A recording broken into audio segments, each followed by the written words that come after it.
রাজস্থান সর্বদাই এক রহস্যময় জায়গা। এখানকার মাটিতে লুকিয়ে আছে অতীতের বহু পৌরাণিক অলৌকিক ঘটনার কাহিনী। আজ এমনই একটি কাহিনী নিয়ে তোমাদের সামনে আমি প্রস্তুত।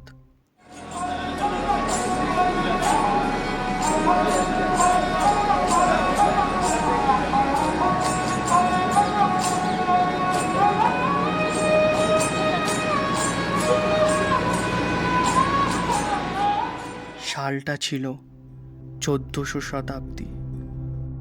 রাজস্থানের রুচিনা গ্রামের রাজ পরিবারে রামদেবরা বংশে জন্মগ্রহণ করেন বাবা রামদেব।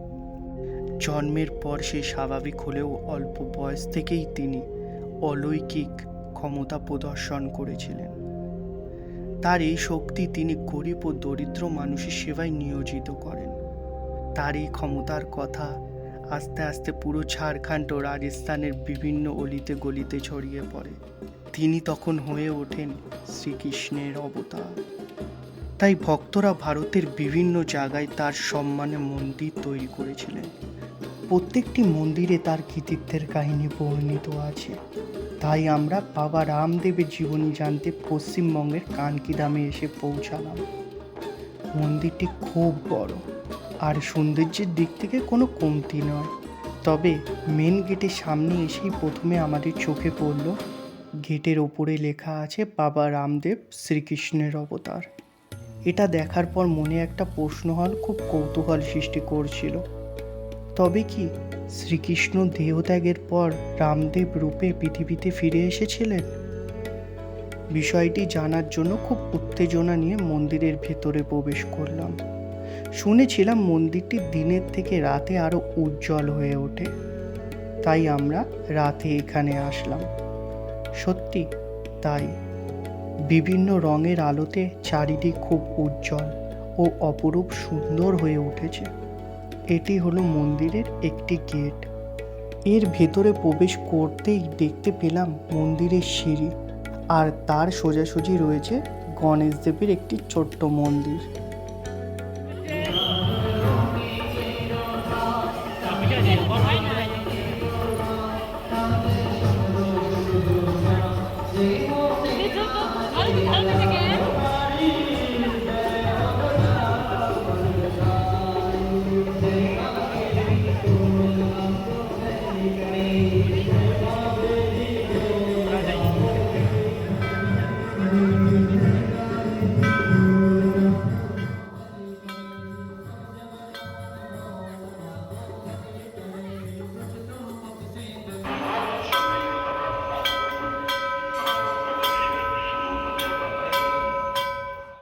ভেতরে যেই প্রবেশ করলাম আমার ভেতরে এক আলাদা অনুভূতি কাজ করছিল।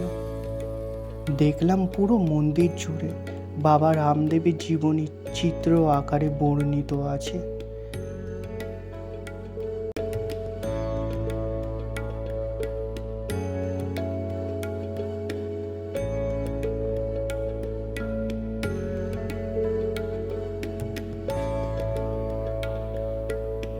সত্যি তার কৃতিত্ব অপরিসীম।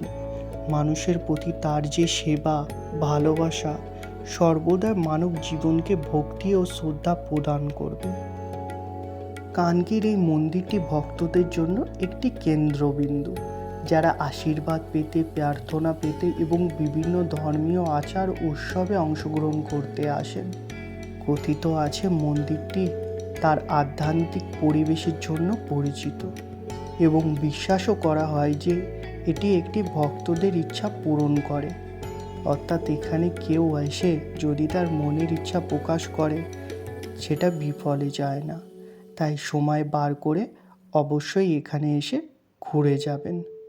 আমার বিশ্বাস অবশ্যই ভালো লাগবে।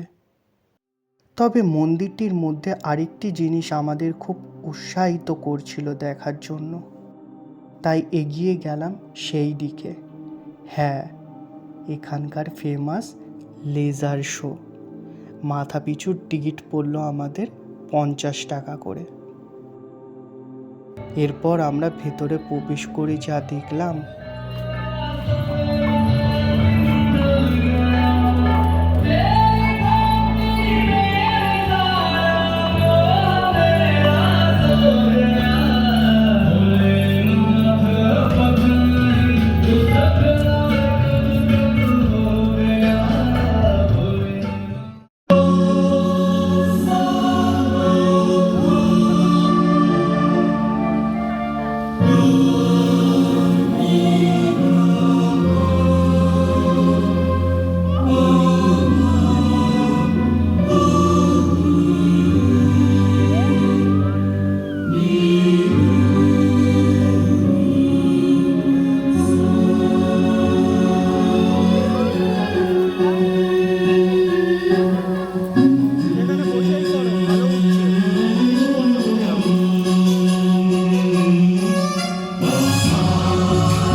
আশা রাখি ভিডিওটি তোমাদের ভালো লেগেছে, তাই প্লিজ লাইক করে দিও।